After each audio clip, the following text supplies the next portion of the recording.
Hello, everybody, and welcome to the finale of Godkiller Sinner's Sacrifice. Before we dive into tonight's finale, I wanted to go ahead and give you guys an in person content warning.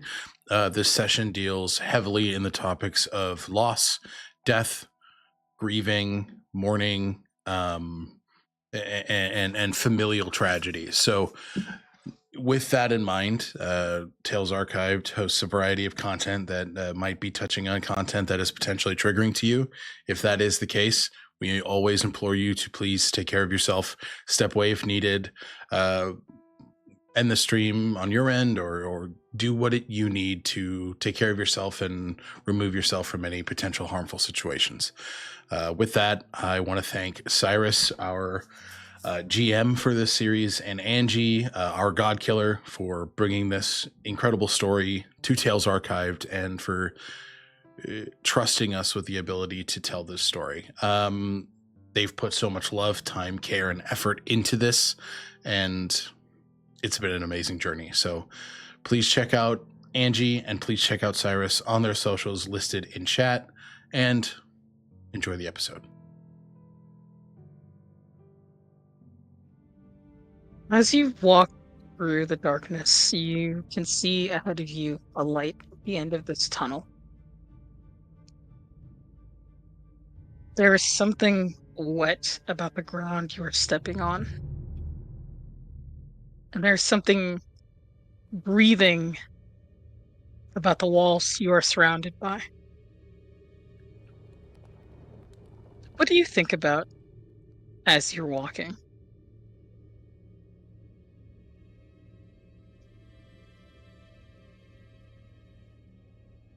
Flint is thinking about the journey behind. Starting from this aimless, uncertain individual, meeting Magnus, and striking that covenant with them. And that having been the only time that Flint has shown even an ounce of kindness to these entities. They've shown kindness, of course. They've shown kindness to the people they've met along the way. And Argon was an unexpected part of all of this. And yet there's still this disappointment that is sort of building up within them.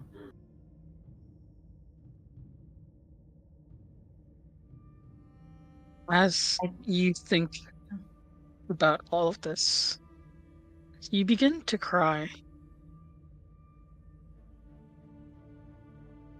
It's uncontrollable. You feel as though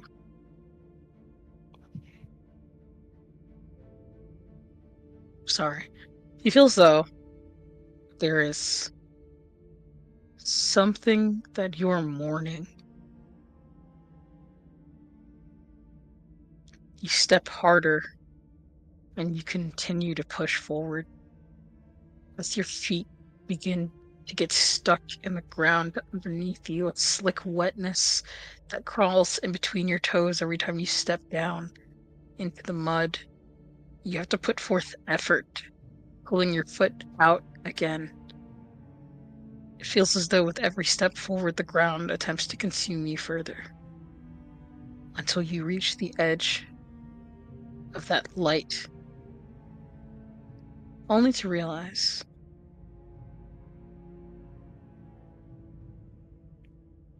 something is not quite right about it.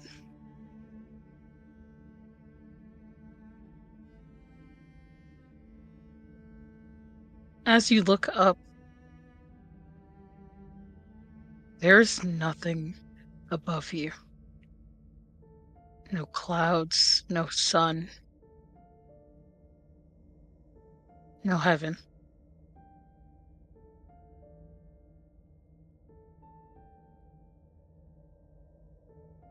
Is there light that shines from Flint? Is there anything that illuminates It's their path almost forward? it's almost as if you are in a space where light is so scattered, you cannot tell the source of it. Like the atmosphere is paper thin.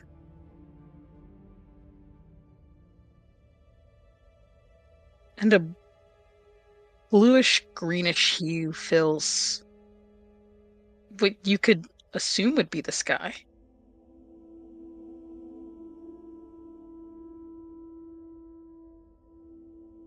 And sits in front of you, a pile.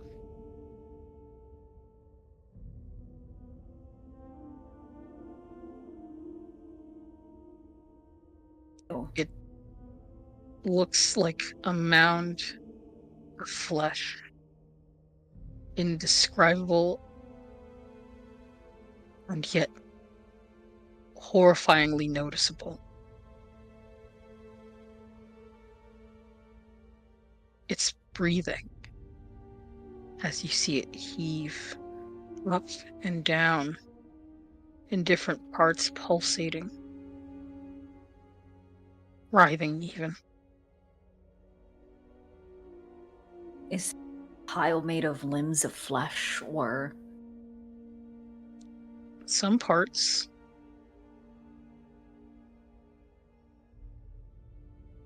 Very much akin to something you've seen before. A collection of teeth and ears, fingers, toes, knees, shoulders, elbows, arms, hair, so much hair, and eyes. All looking around, lost and confused. There's a muffledness, a vibration to the ground. Like something's trying to scream, but it cannot, for it has no mouth.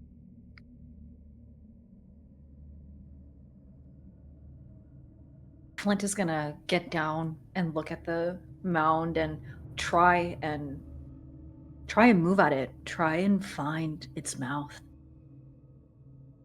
Yeah, and as you pull away from it, these hands grasp onto you and almost like you did to Hale, attempt to pull you into it. Oh. They're going to fight against it, but they're still they're not they're fighting against being tugged closer while also still trying to dig deeper. Yeah. And as you dig deeper, they scratch upon your skin, leaving welts and marks. Go ahead and mark a strain. And I think they're going to you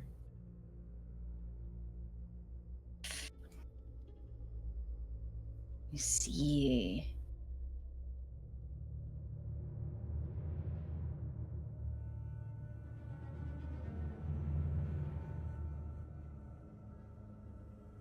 They're going to try and connect with this entity.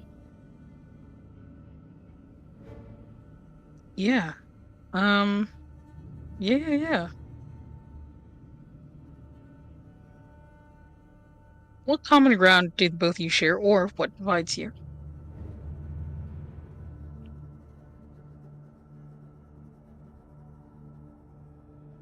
I think we're both lost. We both currently feel lost. And without answers. But Flint is fighting to try and find its voice. Flint is trying to find a way to listen to whatever it is that it might be thinking. They want to know that it's not just a mound of flesh.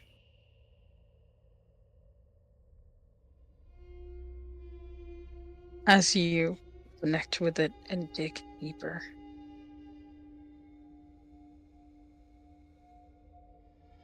Although you both are lost, the thing that divides you is that you are the enemy of sloth.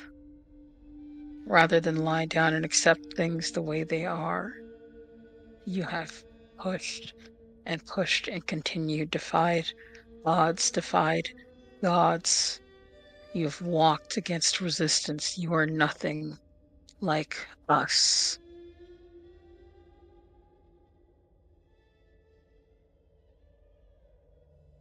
Do I hear these words in my head, or do I hear them spoken? Both. Where is the mouth? You can't see it, but you can feel it with your hands. That vibration as if you had your fingers on someone's larynx. Yeah.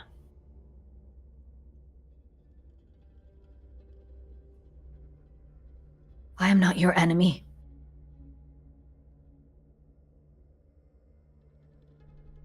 Speak. Make yourself heard. And you hear nothing in response, except that mound trying to close around your hands.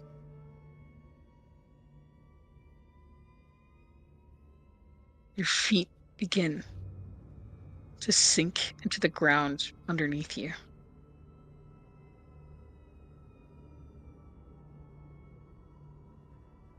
You see hands atop this mound come together, forming a crude face almost like a hand puppet, using its fingers for teeth and holes for eyes, speaking with its maw, kind of very creepily chattering its teeth.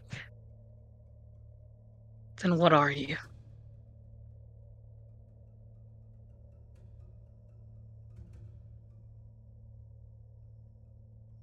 And Flint tries and remembers. I'm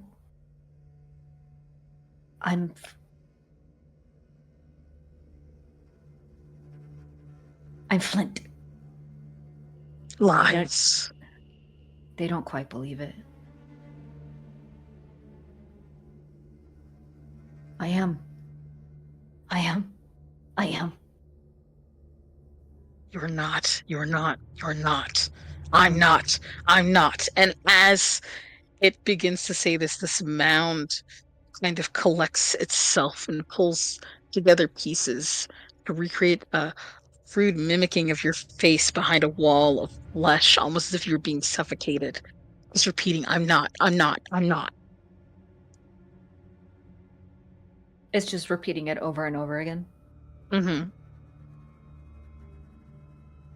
Ooh. Flint's hand tightens against the pickaxe and against the mirror shard.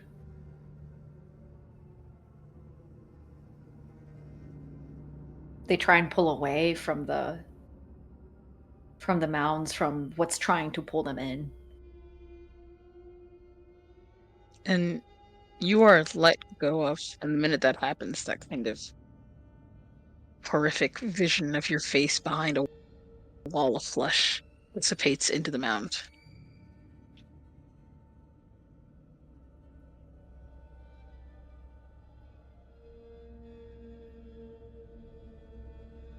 Fine.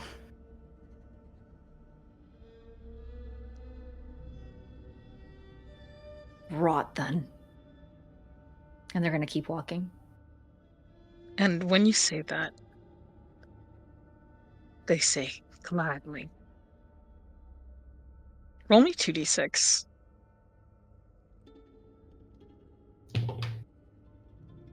A 6. When you begin walking, you notice yourself getting shorter and shorter and shorter. Your legs are sinking in this pile. that you have told to rot will do just that, as it has always done. Its blackness covers your legs until you can no longer pull yourself up out of it. You feel as though the ground is decomposing you as you sit inside of it. Go ahead and mark another strain. I You're can't move. stuck up to your waist and in danger of sinking further. Okay. They're just struggling. They're like, ugh. Let go of me. I have to find my mother. I can't sit here with you. The pile writhes and shakes and rolls itself over. You can see the underparts of it that have mud and dirt and rocks and leaves and grass stuck to it as it molds itself over, its hands reaching out to grab you, and through that wall of skin, you can see the vision of your mother. Then join me in the pile. No. No, you lie. It's not her. You're not her. She's a part of us. As No. all that's to come.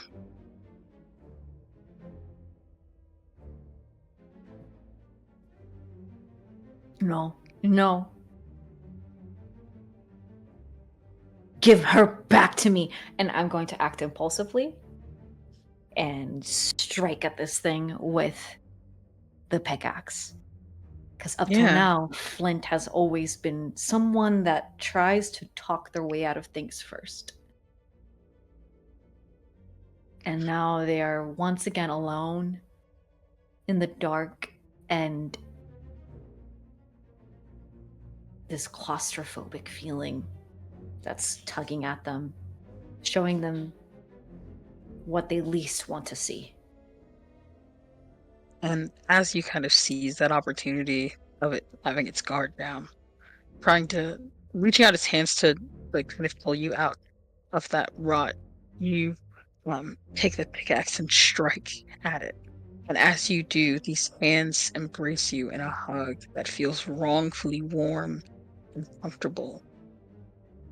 And the shape of your mother's arms pulling you up out of that rotting ground and onto its surface. It is soft and it is warm, like laying on your mother's chest, a newborn baby.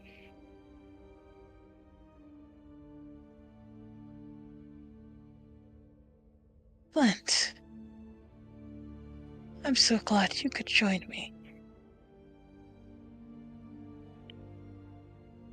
I missed you. No, this can't be it. What did you expect? As those hands forming that mouth come out again. No. Did you expect some fight? Something left? No. Did you expect a reason for all the suffering?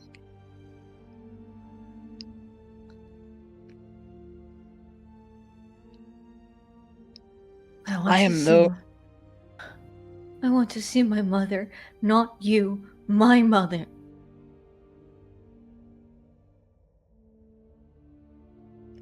As you say that, those tears only get worse as you start to realize there's nothing after this, Flint. No more fighting. No more sorrow. No more wanting. No more heartbreak. Just sleep. And oh, how tired you look.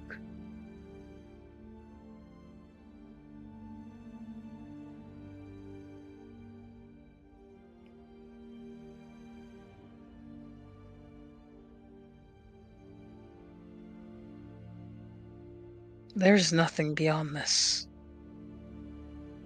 And you were nothing before this.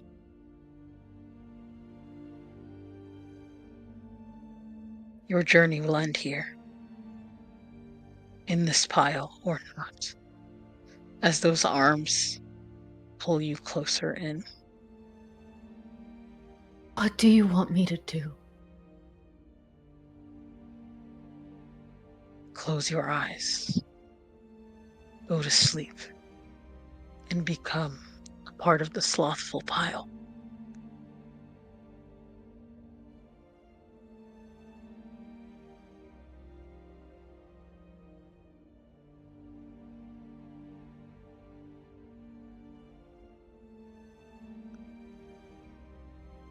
It now caresses your back comfortingly, playing with your hair as your mother would. I'm going to do as I am told. Ooh.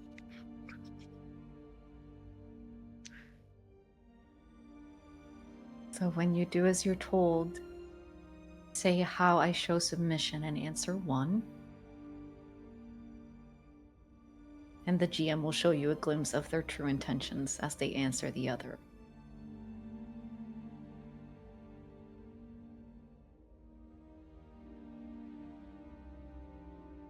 How do you submit? Flint closes their eyes and leans into their... No. They still don't believe that it's their mother. It can't be her. Because she was perfect. And this cannot be perfect. But they close their eyes and they lean into that flesh, that body. And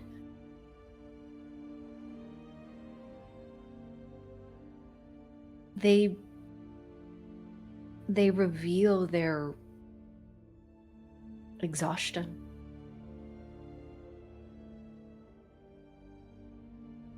They've been traveling incessantly for days, weeks, years, through every circle available to get here, the last place where Sloth holds their mother. And they're so tired. They're oh so very tired.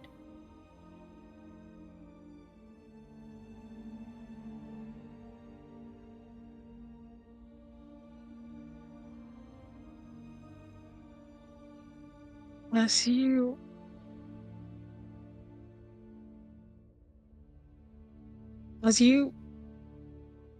fall asleep, it is easy because a part of this monster is your mother. Somewhere.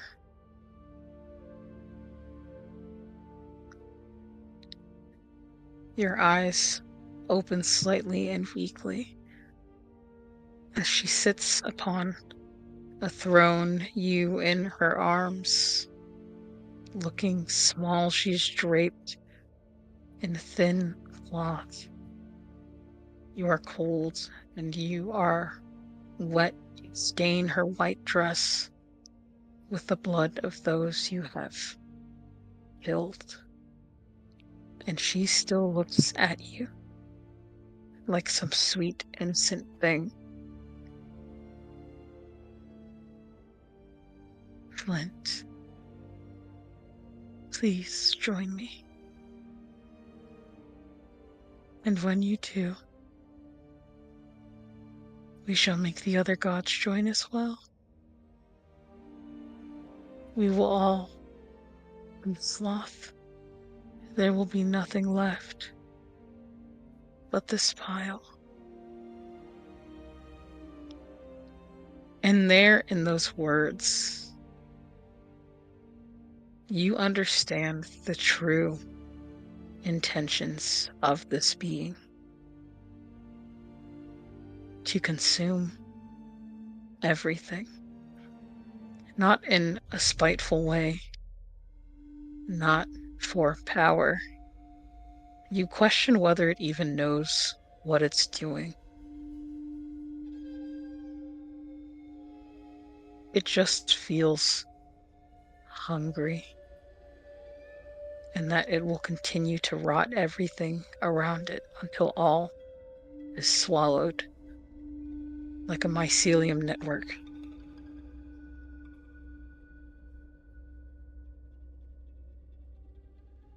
We're no longer in the darkness, then. We're in a throne room.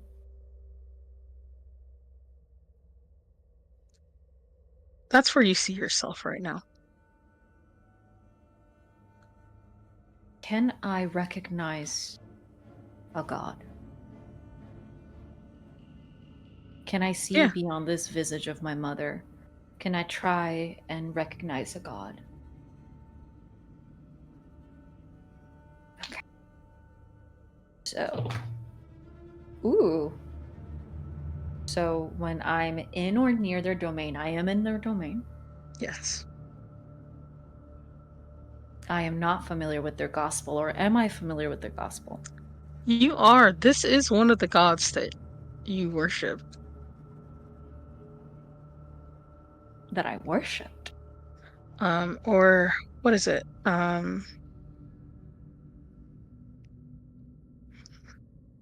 There were 3 gods that you chose that Yeah. you were familiar with, and Knox Mm-hmm. was one of them. The Yep. Covenant of Grief. Mm-hmm. Yes.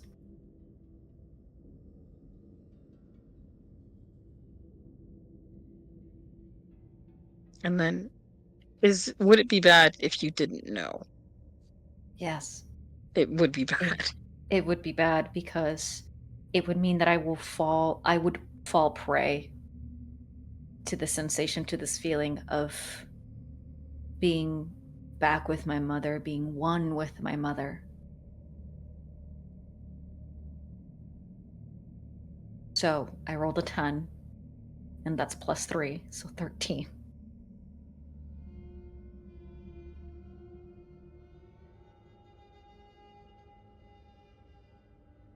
As this scene is playing out,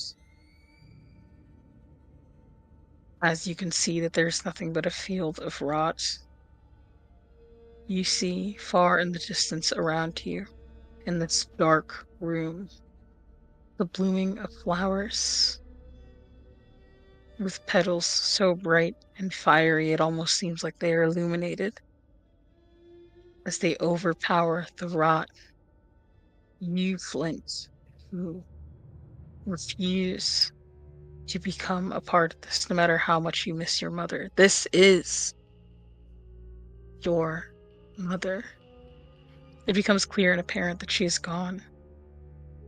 But in that, understanding what's truly at stake,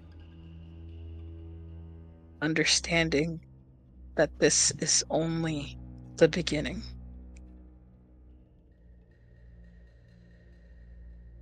You understand the situation that you are in. This is Sloth. This is Knox.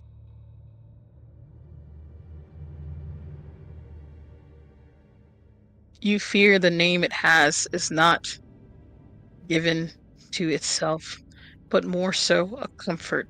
Because if evil has a name, that means you have someone to point your anger at. But I think the most pressing thing right now is that you have nothing to be upset with, no one to be upset at, just a thing.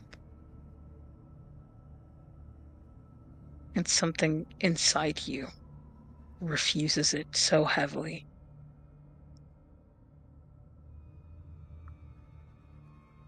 Yeah.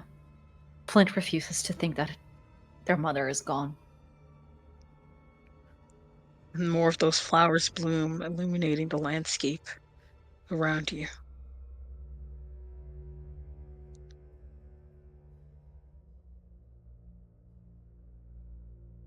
Please, Flint, stop fighting. I only wish to rest with you, so that we no longer have to suffer.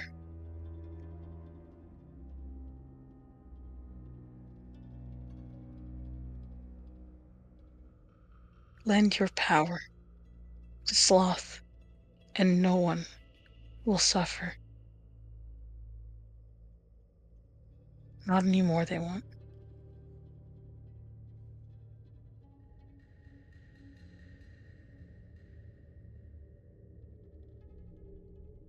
I would like to manifest a miracle. So I will sacrifice a power and describe how I channel that power into the world to its fullest potential and never use it again. Yeah. I would Paint like that to picture for us.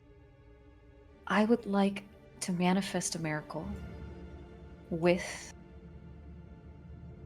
their connection, their divination to their father, Vaughn's power. And as they're being held by this entity that wears their mother's face, a murder of crows begins to, one by one, crows begin to sort of appear on the rafters of this place. Were the rafters there before? But now there are. And they caw little by little, and more and more and more of them fill until it is a murder of them. And in a whirlwind of black feathers and a sudden gust of these birds flying down to present themselves upon the altar of Knox. Similar to the way that they are built upon flesh and an amalgamation of bodies, these birds sort of create their own avatar for Flint's father.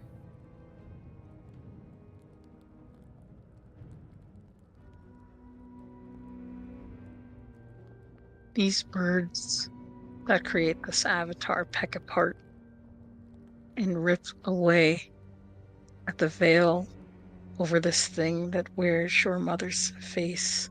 It drops you and throws you onto the ground in a fit of anger. And you see as these crows that have manifested into the clearest picture of your father you've ever seen.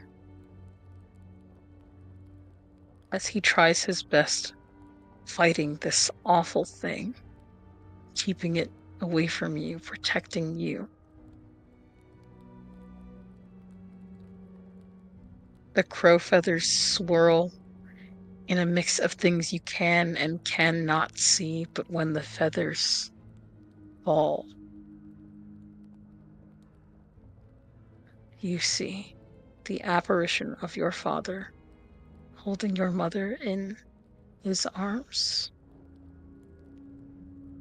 her body limp, but freed from this pile. No.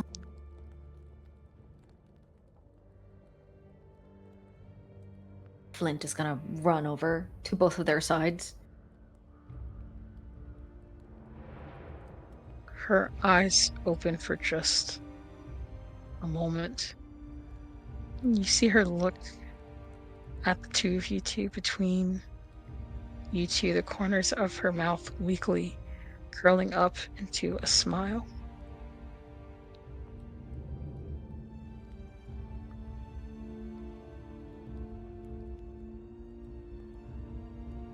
Mi amor. Mama.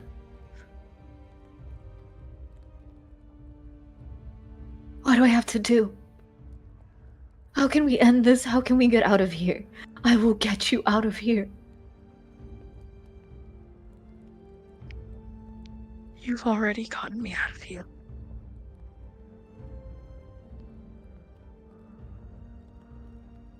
And I got to see you again. Why? Why did you succumb? Why did you leave me?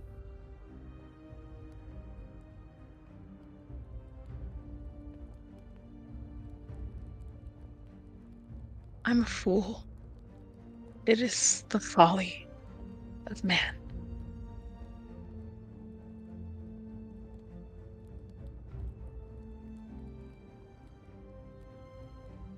I am sorry. I am so sorry.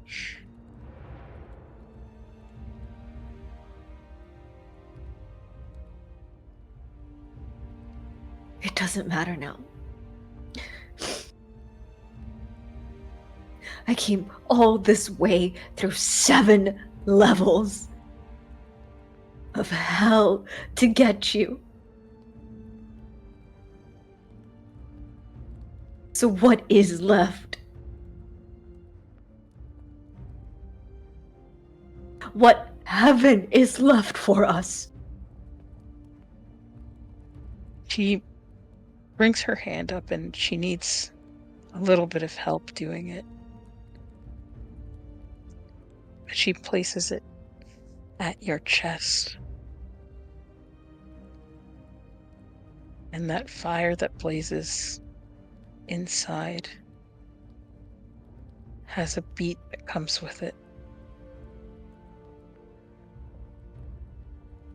Your chest is beating. There is something inside pounding, and you can feel it in your temples, you can feel it in your neck, you can feel it in your hands. When you grab something, it's strange and it's odd. It's a heart. Flint, your heart is beating. You have a heart.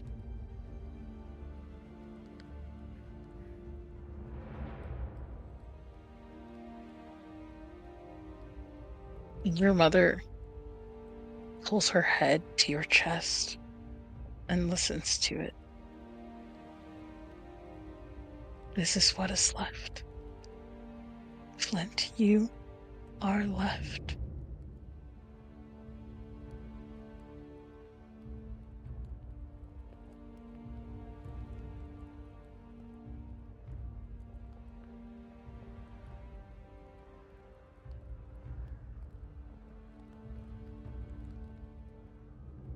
What am I supposed to do with that? Live, Flint. Live.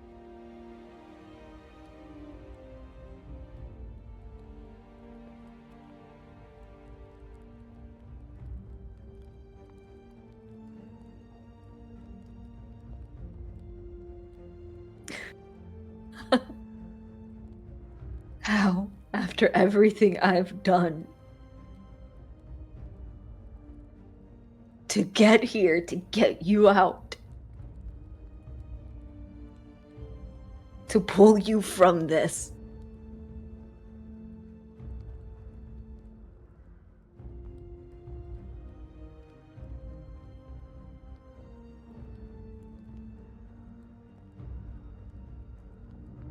I refuse.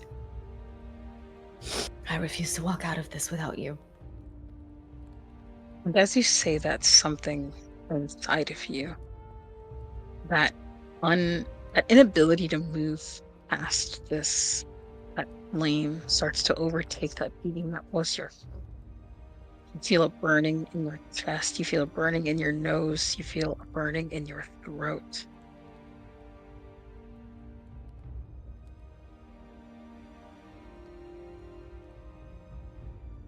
You will not let this be the ending.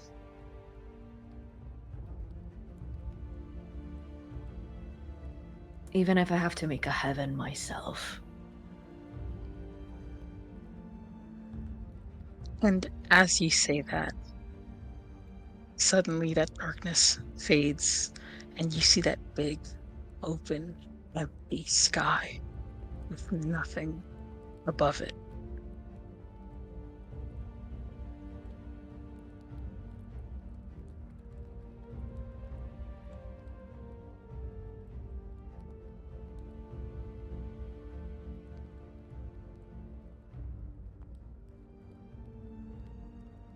Flint is going to pick up their mother. And I can only assume that the crows are no longer the shape of their father. You are just surrounded by crows. They're going to carry their mother as they start walking away from the mound, the pile. Because there's nothing left there for Flint.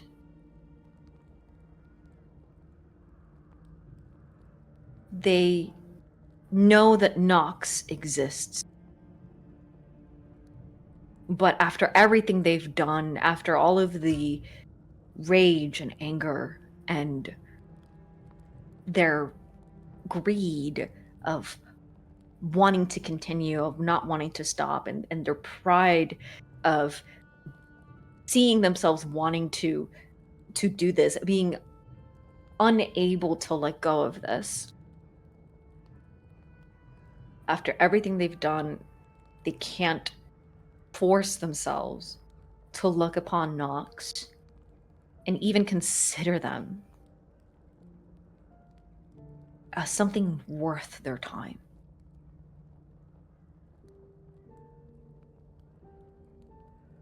It's not fair to inflict any sort of violence or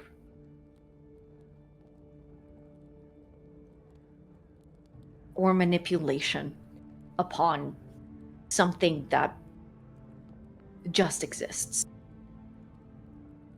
Unless harm is actively being done upon me. So they do turn away from it and spare it, in a sense. But they're not quite out of this place yet, as they continue walking through the mire and the squelching, holding onto their mother, surrounded by these birds. And as you do, even the pile moves along with you. Not in any kind of malicious way. More so curious. Roll me a 2d6 to spare the god.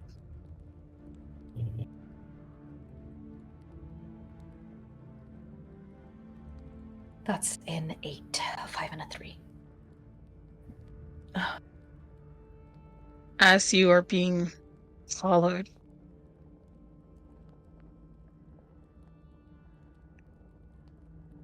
you stop in your tracks. That squelching pile behind you as the crows look to you.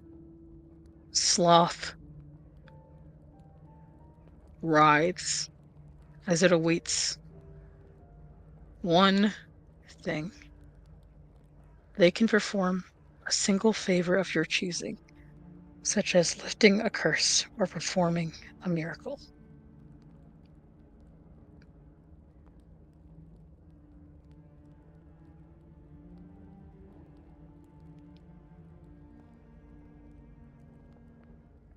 In this moment, Flint does take a look back, trying to remember what it is that initially drew them to Knox, remembering that they did have they do know the gospel of grief.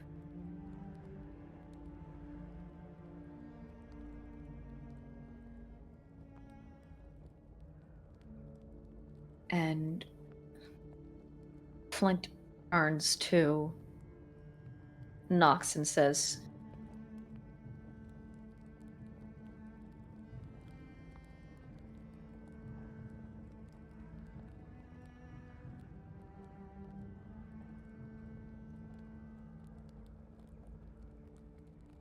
when someone comes for me next,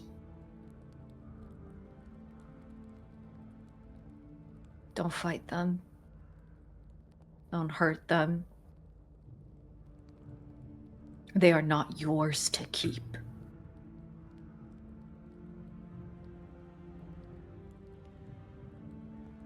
There's no words, but pile kind of flattens out a little bit, as if they are in rest.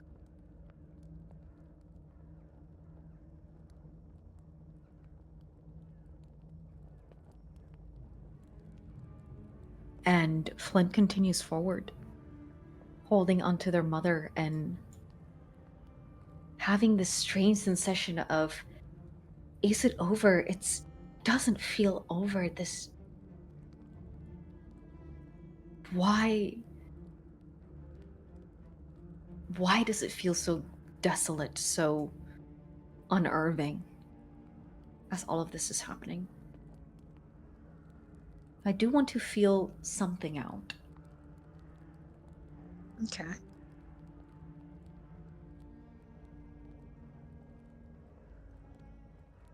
And I think what feels welcoming on the surface is the fact that they have their mother back. This is the one light of comfort. Their mother against them, listening to their heartbeat, knowing that she is seeking the sensation of life as opposed to succumbing to nothingness. Very similar.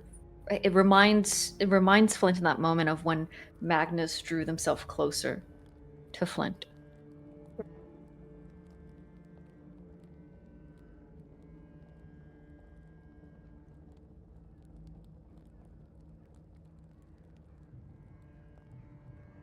Something that feels unnerving is that you know deep down in your heart this is the end of your journey.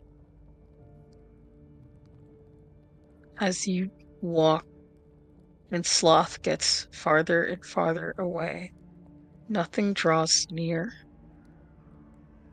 There's just an emptiness.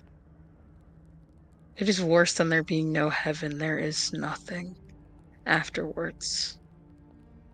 This is your reward for the journey you have gone on.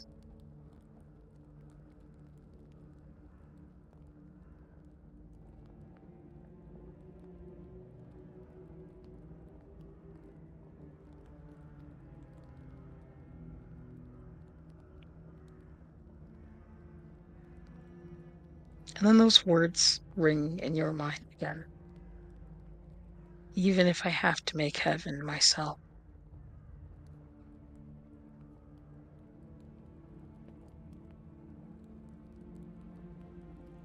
That flame starts to build up.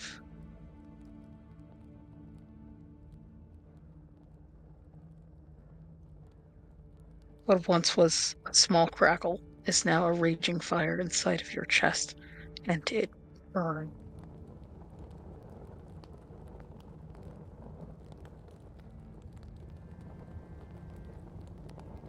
Your fire cannot die here, Flint. No.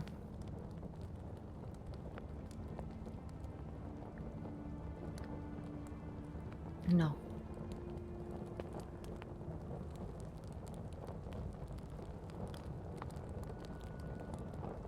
So,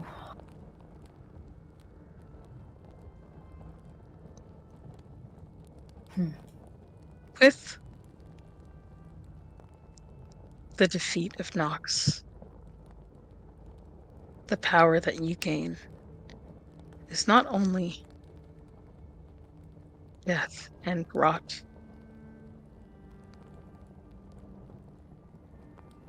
life and rebirth.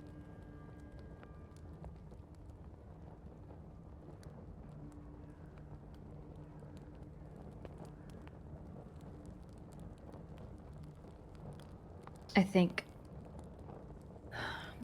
they've continued walking with their mother.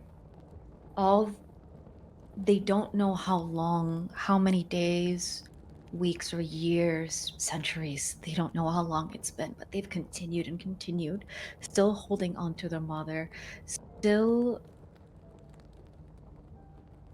feeling that body close to their heat, that fire, the fire of purification that is purgatory.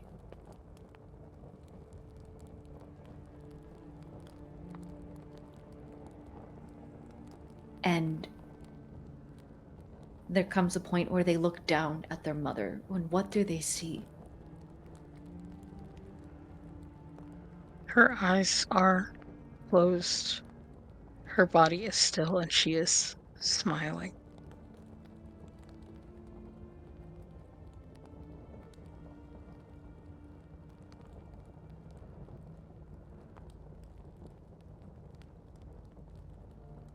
Even the crows eventually stopped following you, for they could not keep up.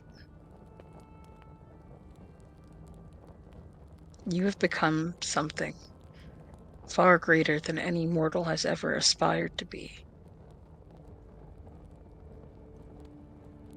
You are now more God than Godkiller.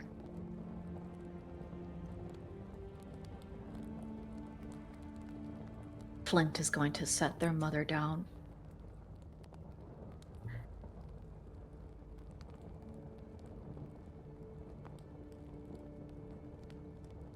And where she sits, those flowers with the fiery petals bloom around her. Mama, can you hear me?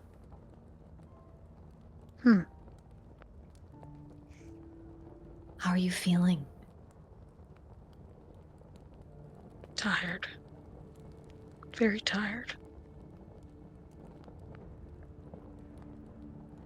Let me keep you warm still. And once again, Flint thinks about the person or the entity, the god that they have become, and how it's been shaped, molded, and formed like clay by the different sins into something else entirely.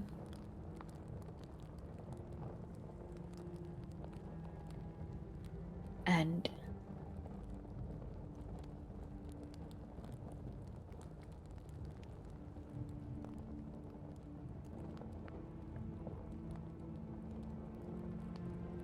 up to this point, they've believed where they came from. What every soul believes is that they are to be made, they are brought to this place to be made perfect, to reach heaven per the gods' loves and will. And arriving here now, Flynn sees that was all a lie.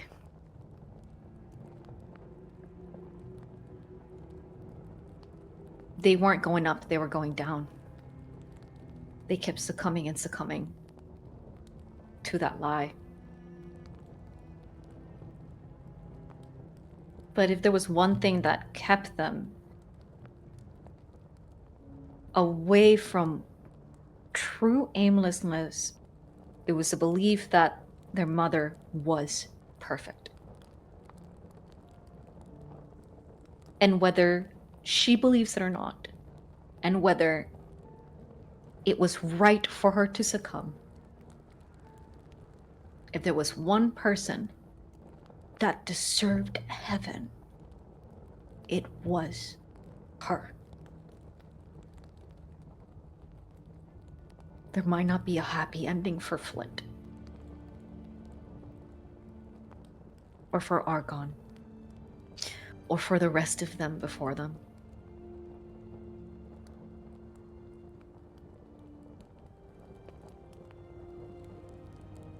But Flint refuses for there not to be a heaven. And so they are going to manifest a miracle, a new miracle, and release the power they had just received from Knox of death and rot, of life, of that cycle.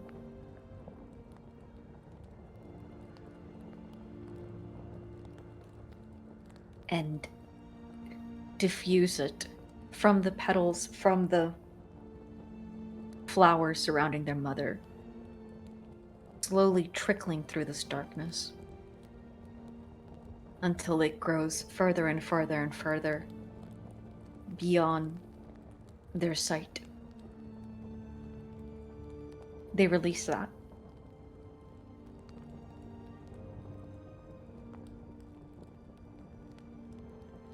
So that was the first. The second, and it's almost like they're pulling just flames, wreaths of flames, for all of this to happen. They pull another, a new miracle. Misdirection. Orin's power. They provided into this world that they are currently creating the ability to lie, but not so much as lie, but will. Personal will. Autonomy. The chance to make decisions, to omit the truth if needed, to protect yourself. They release that powered. And then once again, from their chest, and all of this warmth surrounding their mother, growing from their mother, this time, it's sensations. Touch, sight, smell, taste. Releasing the five senses into the world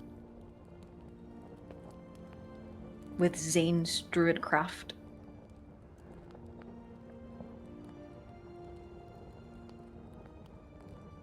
And then the last power that still remains within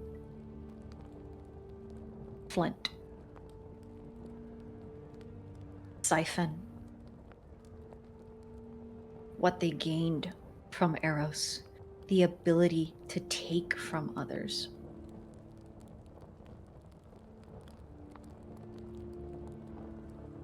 They keep that one.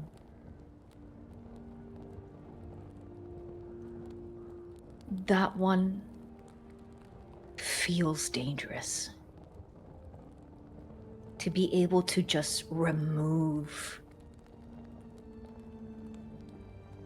without allowing someone to choose.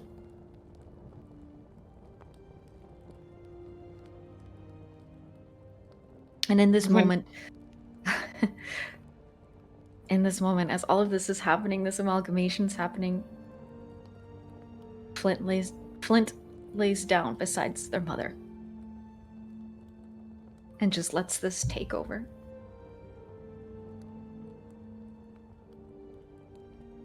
And your domain is beautiful, Flint. A perfect culmination of the things you love and find beautiful. There's no reminder of your strife here, no reminder of your pain. And you have your mother with you. And as you lay there beside her as she rests, there's a feeling in your stomach. That flame is gone, and only hunger is left. What do you seek to devour?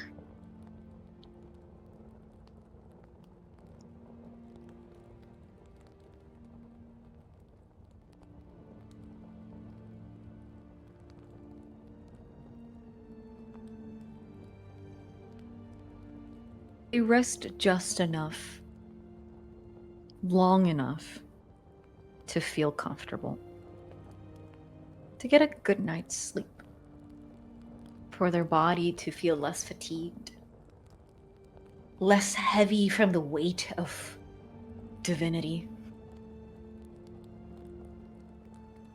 And their mother still lays in that bed of flowers, unmoving. They don't know how long it's been. They don't know how long she hasn't been moving for. But they kiss her temple. And then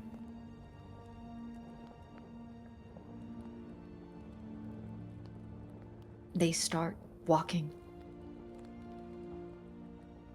away from her, giving that up.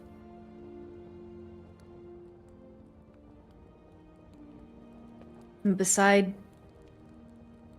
her is the shard and the pickaxe. And Flint now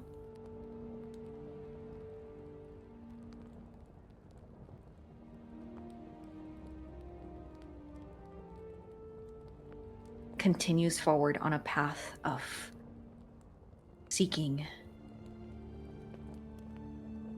something. Hunger for something, but not quite sure. They're back in a similar place as they were when they were searching for their mother, not knowing what it is that they want, but feeling like something is missing once again. And as you have that feeling, as you wander, you start to feel this immense feeling inside. It makes you happy, almost drunk. You can hear singing and voices singing about you, praising you, loving you, Flint, the god of life and death, the ruler of heaven.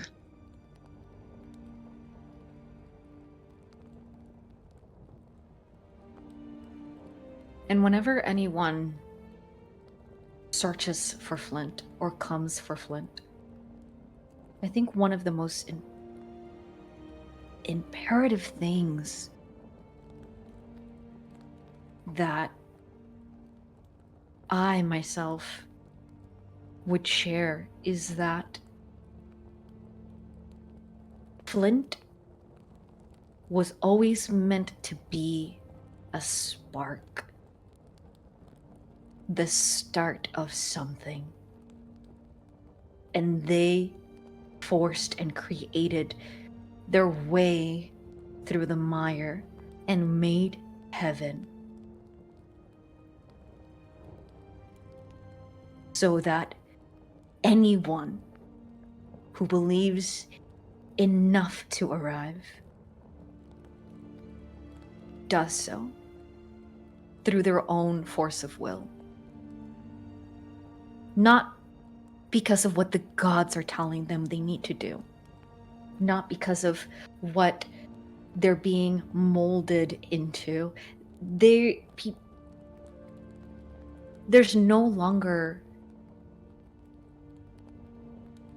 refinement, purification. There's no need for that. Just a force of will. And Flint has taken the aimlessness, the siphoning of that will onto themselves.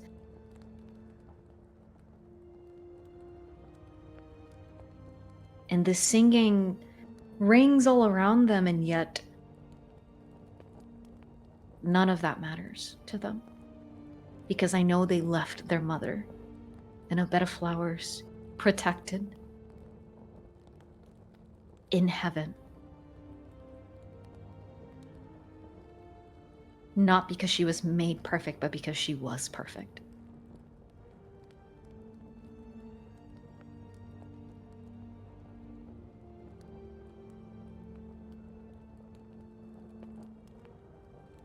And as that feeling sits in Flint, as you take that aimlessness and feed off of it, as you take in all of the scars of this journey, they almost dissipate off of your body as this spark of divinity that you once had has bloomed into a raging bonfire of godhood. For you, Flint, have made the ultimate sacrifice. And that is where we end.